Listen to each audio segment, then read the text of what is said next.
मुगलों के जुल्म सहे, धर्म नहीं बदला तो दीवार में जिंदा चुनवा दिया। हाँ दोस्तों, सही सुना आपने।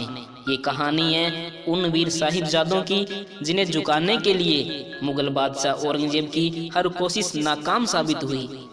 17वीं सदी के इतिहास की ये महत्वपूर्ण घटना है, जिसकी शुरुआत आनंदपुर साहिब किले से हुई, जब गुरु गोविंद सिंह और मुगल सेना के बीच चल रही जंग को महीनों बीत गए। गुरुजी किसी भी कीमत पर हार मानने को तैयार नहीं थे। उनकी हिम्मत और हौसले देखकर औरंगजेब भी दंग था। जब मैदानी जंग में औरंगजेब उन्हें मात नहीं दे पाया, तो गुरु गोविंद सिंह को हराने के लिए कूटनीति से चाल चली। उसने गुरुजी को एक खत लिखा।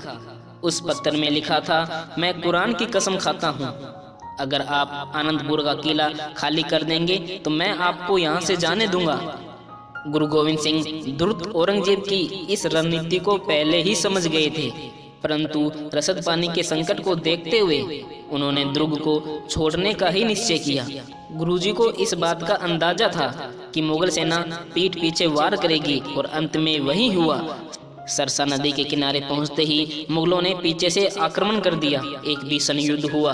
गुरु गोविंद सिंह के वीर सिंहों के सामने मुगल सेना लंबे समय तक नहीं टिक पाई। युद्ध तो सिंहों ने जीत लिया, परंतु इस युद्ध के कारण गुरुजी का परिवार एक दूसरे से बिछड़ गया। गुरु गोविंद सिंह के छोटे साहिबजादे जोरावर सिंह और साहिबजादे फतेह सिंह अपनी दादी माँ गुजरी के साथ निकल गए। बड़े साहिबजादे अपने पिता श्री गुरु गोविंद सिंह के साथ सरसा नदी पार करके चमकौर साहिबगढ़ी जा पहुँचे। जंगल पार करने के बाद छोटे साहिबजादे दादी के साथ एक गुफा में ठहर गए। इसकी जानकारी लंगर के सेवक गंगू ब्राह्मण को मिली, तो वो सभी को अपने घर ले आया। गंगू को पैसों का लालच मिला और उसने विश्वासघात किया। विश्वासघात के बाद कोतवाल ने छोटे साहिबजादों और दादी को बंदी बना लिया।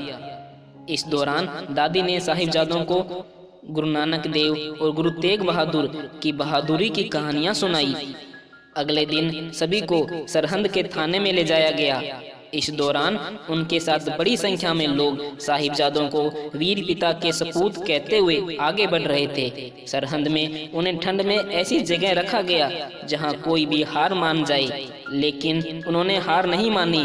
धर्म बदलने के बहाने छोड़ने का भी लालच दिया गया। अगले दिन उन्हें वजीर के सामने कचहरी में लाया गया और उसने दोनों साहिबजादों को मुस्लिम धर्म स्वीकार करने को कहा। उसने कहा, अगर मुस्लिम धर्म स्वीकार करते हो तो तुम्हें मुँह मांगी मुराद मिलेगी।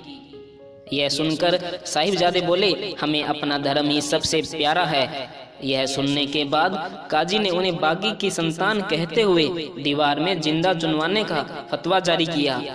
अगले दिन फिर उनको धर्म बदलने और सजा से मुक्त करने का भी लालच दिया गया, लेकिन गुरुजी के वीर सपूत अपनी बात से तनिक भी ना डिगे। उनका हौसला और चेहरे पर मुस्कान को देखकर जल्लाद तिलमिला उठा। उन्हें दीवार के बीचों बीच खड़ा कर दिया और दीवार खड़ी करने लगे।